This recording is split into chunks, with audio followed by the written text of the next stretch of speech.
Kolam dengan elemen air dan binatang yang ada di dalamnya tentu saja bisa memberikan nilai tambah kepada arsitektur. Tetapi kepada Anda para arsitek, saya ingin mengingatkan bahwa kolam yang tidak didukung dengan aspek teknis yang memadai mempunyai potensi untuk memperburuk situasi. Airnya menjadi keruh, hijau, kotor, jadi sarang nyamuk dan serangga yang lain. Koi atau ikan apapun yang dipelihara di dalamnya juga akan menjadi sering sakit, bahkan mati. Para arsitek di seluruh Indonesia, kalau Anda ingin kolam yang Anda desain berjalan dengan baik, ikuti terus video ini sampai selesai.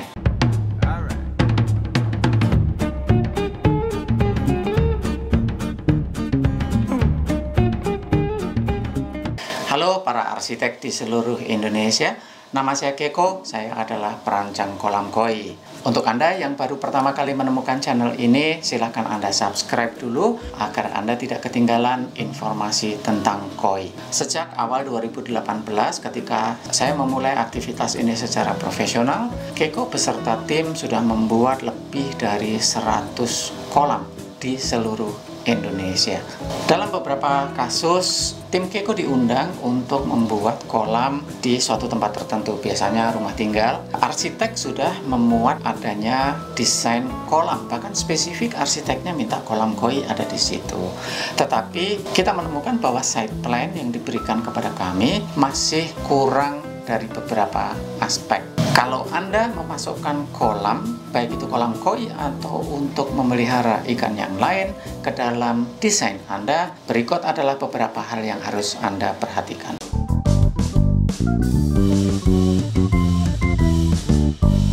Yang pertama, alokasi space.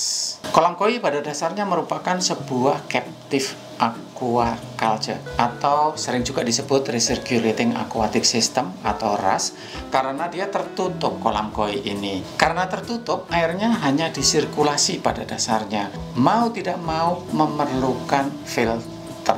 Instalasi filtrasi untuk kolam koi sungguh berbeda dengan kolam renang. Kalau kolam renang biasanya cukup plug and play, space-nya tidak terlalu besar, dan kolam renang lebih mengandalkan fungsi mekanis dan chemical sebagai dukungan agar airnya layak untuk berenang. Tetapi untuk kolam koi berbeda. Untuk kolam koi, filtrasinya berfungsi secara mekanis, iya, sama dengan kolam renang.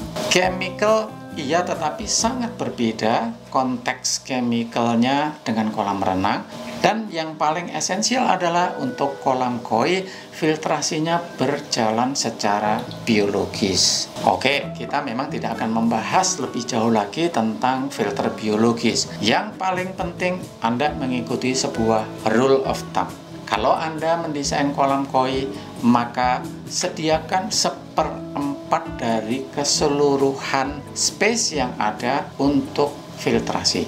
Saya mempunyai contoh yang akan saya perlihatkan kepada Anda.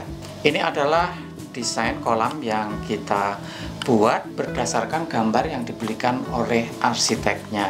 Nah, ini bagus sekali bahwa arsitek yang mendesain rumah ini memasukkan kolam koi tetapi sudah mengalokasikan space untuk filtrasi, dan space yang dialokasikan juga sudah 1/4 dari keseluruhan ruang yang tersedia. Jadi cukup mudah bagi kami untuk melakukan perancangan mekanisme filtrasinya. Karena filtrasi kolam koi ini desainnya memang harus selalu di-customize dari kolam satu ke kolam yang lain. Nah, mungkin pertanyaan Anda, kalau Anda melihat contoh ini kan memang ada di ujung sini. Pertanyaan Anda, bisa nggak kalau space-nya dialokasikan bentuknya tidak seperti ini? Oh, tentu saja bisa. Ini salah satu contoh yang lain. Ini pemiliknya mengalokasikan space untuk filtrasi di pinggir kolam memanjang, ya. Jadi setelah menjadi desain seperti ini bentuknya, memanjang sepanjang pinggir kolam seperti ini. Ini juga mungkin, artinya penempatannya cukup fleksibel. Bisa nggak misalnya space-nya bukan memanjang sepanjang kolam, tetapi ada di salah satu ujung, itu pun bisa juga dilakukan. Yang paling penting benar-benar sekali lagi alokasikan 1/4 dari keseluruhan space untuk filtrasi.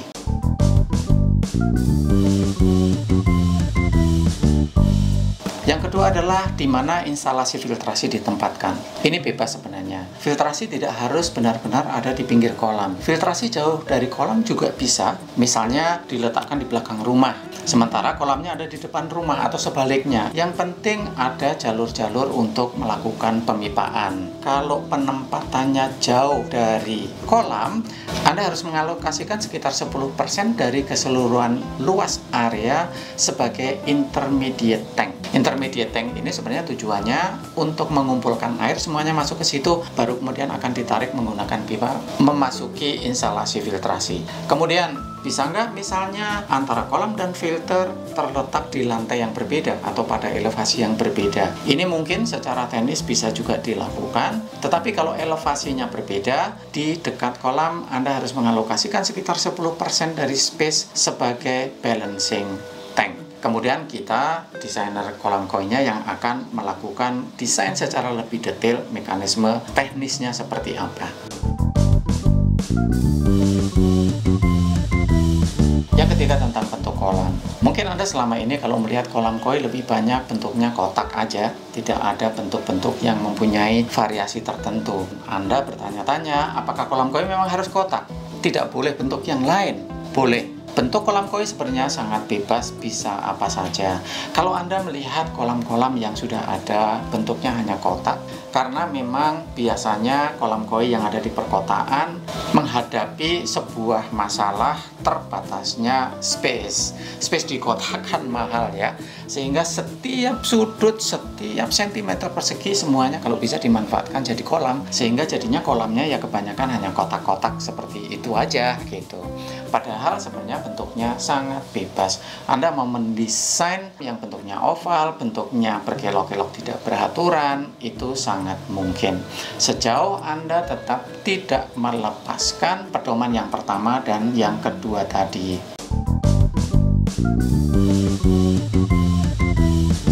Yang keempat adalah tentang waterfall. Tentang waterfall atau air terjun ini tentu saja menjadi bagian yang perlu kita diskusikan, sebab umumnya orang merasa kalau ada kolam harus ada waterfall. Selain untuk mendapatkan hiburan secara auditori, yaitu untuk mendapatkan suara air di lingkungan yang kita tinggali. Air terjun sebenarnya bisa ada, bisa tidak. Mungkin Anda lebih menghendaki ketenangan, boleh tidak ada air terjun.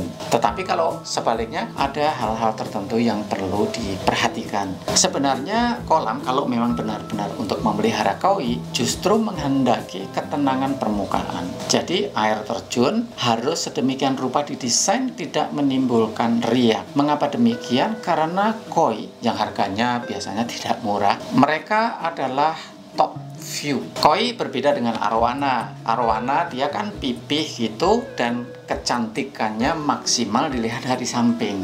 Sisik-sisiknya, bias-bias warnanya kelihatan paling bagus kalau dari samping. Sementara koi beda. Koi ini top view, tidak pipih dan keindahannya kelihatan secara maksimal dari atas dan memang standarnya seperti itu.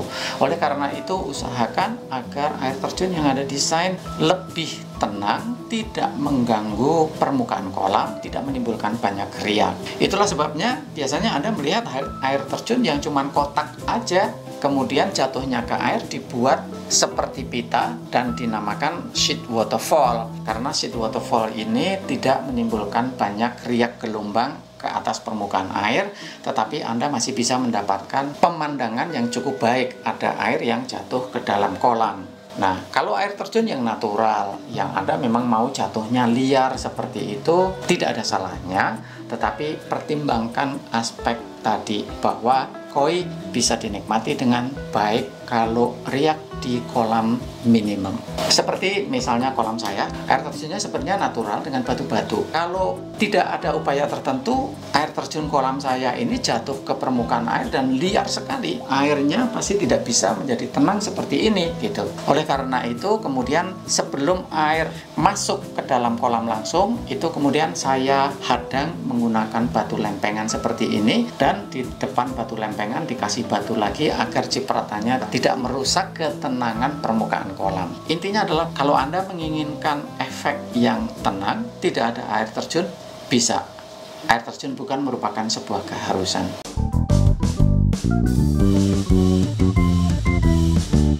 Bisa nggak sih kolam koi menggunakan kaca di bagian samping? Technically bisa juga, tetapi sekali lagi itu bukan standar untuk menikmati koi. Yang paling penting justru kita harus memberikan satu point of view dari atas dulu. Pandangan dari arah samping tidak ada salahnya, bisa memberikan nilai tambah juga, dan soal estetika saya serahkan kepada Anda. Sebab dari samping bisa memberikan efek-efek yang lumayan dramatis juga, seolah-olah kolam itu menjadi bagian dari suasana ruangan yang ada di sekitarnya. Nomor 6, finishing. Mungkin Anda juga bertanya-tanya, para arsitek, kenapa kolam koi itu plain banget ya? Malah pada dicat hitam aja gitu. Tentu saja ada alasannya. Satu, finishing bagian luar kolam itu benar-benar bebas. Semuanya hanya persoalan estetika aja. Tetapi finishing bagian dalam kolam perlu diperhatikan. Kalau Anda mau menggunakan elemen batu, perhitungkan bahwa batu bisa melukai koinya, dan batu juga bisa menyembunyikan kotoran-kotoran. Nah, bagaimana kalau pakai keramik atau mozaik sebagai finishing bagian dalam kolam? Tidak ada salahnya juga. Tetapi koi yang ada di dalam air akan kelihatan paling bagus kalau latar belakangnya polos. Biasanya warnanya hitam atau warna gelap yang lain, beberapa orang warnanya hijau tua, itu boleh. Kalau menggunakan mozaik, biasanya juga setelah beberapa lama beroperasi, kolam menjadi berlumut dan mozaiknya juga udah kelihatan tidak cukup bagus sih, gitu. Yang ketujuh, vegetasi atau tanaman air. Anda mungkin ingin kolamnya ada tanamannya, ada lotusnya. Keren banget kalau ada teratai gitu kan ya. Nah, perlu dipertimbangkan vegetasi di kolam koi secara langsung ada di kolam koi hampir tidak mungkin. Pasti akan dirusak oleh koinya, sebab koi itu omnivora, mereka makan apa saja yang ada di kolam. Jadi kalau di lukisan-lukisan ada gambar koi dengan teratai yang cantik, hampir tidak mungkin terjadi sebenarnya, kecuali koinya masih kecil-kecil.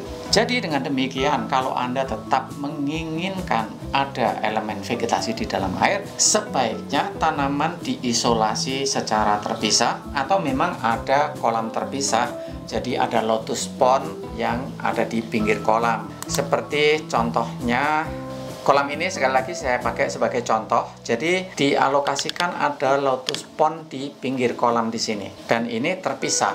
Koinya tidak akan bisa masuk ke sini, dan sistem sirkulasinya juga terpisah. Sebab nanti treatment yang diberikan kepada tanaman, misalnya dikasih pupuk atau apapun yang lain, tidak boleh mengkontaminasi kolam koinya.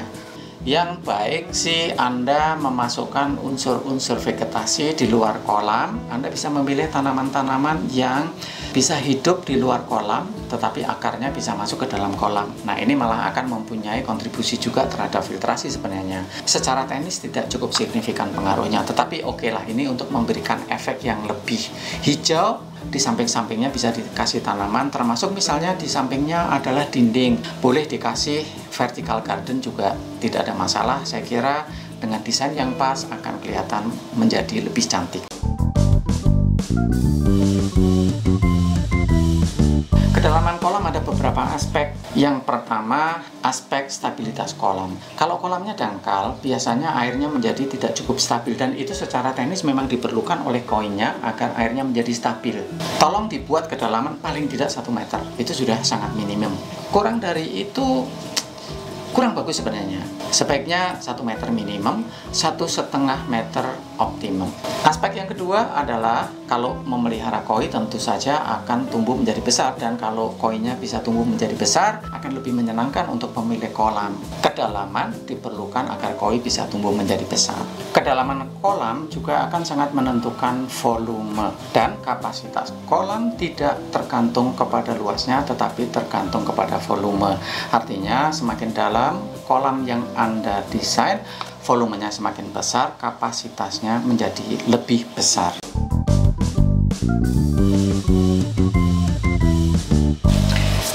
Saya ingin mengingatkan kepada Anda bahwa majalah Kois edisi nomor 65 sudah terbit.